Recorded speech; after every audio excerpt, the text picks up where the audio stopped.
প্রতিটা বানাই দেবে, আমি আগে পিছিয়ে করে দেবো।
এই সাইডটা ক্লিয়ার, এই সাইডটা ক্লিয়ার।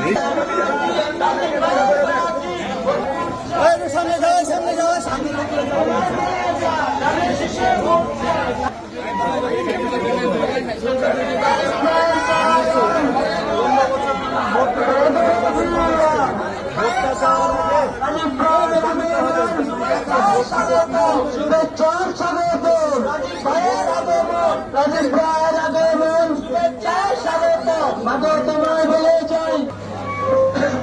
ব্যবসা বাণিজ্য কেমন? আমাদের যদি বিএনপি কিভাবে দেশটা পরিচালনা করবে এটা উল্লেখ আছে। ব্যবসা বাণিজ্যের ক্ষেত্রে কি কৃষিবিধি আপনি পেতে পারেন, এটার জন্য রাষ্ট্র কি ব্যবস্থা করবে সেটা উল্লেখ আছে। ক্ষুদ্র ঋণ নেওয়ার সুযোগ আছে। এগুলো ভোট দেওয়ার আগে প্রত্যেকটা নাগরিকের জানা উচিত। সেজন্য জাতীয়তাবাদী দলের আমাদের যে নেতা তারেক রহমান এই ৩১ দফা জাতির সামনে উপস্থাপন করেছেন যে উনি যদি রাষ্ট্র ক্ষমতা আসে দেশটাকে এইভাবে করতে চান। এই জন্য ভোট দেওয়ার আগে কি করতে চাই সেটা সম্পর্কে যদি আপনি জানেন তাহলে আপনি নিজের কাছে একটা স্যাটিসফ্যাকশন থাকবে যে আমি এই দলটাকে এই কারণে ভোট দিয়েছি। যে পূরণ না হয় সামনে জবাব জিজ্ঞেস করতে হবেন যে এটা ছেড়ে দেন।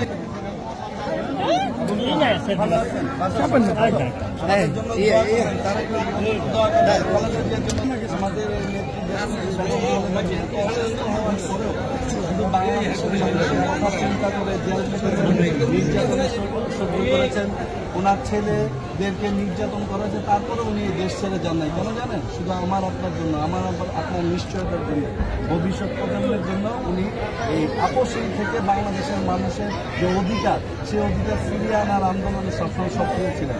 এই মানুষটার জন্য দোয়া করবেন যাতে আগামী দিনে বাংলাদেশের মানুষের যে আশা সেটা উনি পূরণ করতে হবে। ঠিক আছে? এটার মাধ্যমে এই ৩১ দফার মধ্যে সব কিছু উল্লেখ আছে যে আগামীতে যদি বিএনপি রাষ্ট্র ক্ষমতায় আসে উনি কি করবেন, পড়ানো অনেক জরুরি। পড়তে পারেন পারেন এগুলো পড়বেন, আপনি বাসায় সবাইকে পড়াবেন। ঠিক আছে ভাইয়া? আপনিও পড়াবেন। ঠিক আছে? আপনি রাস্তায় দেখি যে অটোদের ব্রেক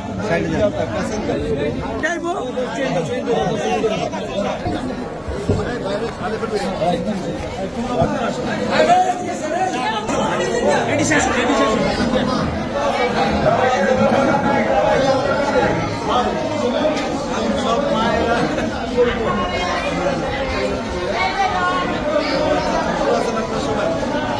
আসলে আমরা তো আমাদের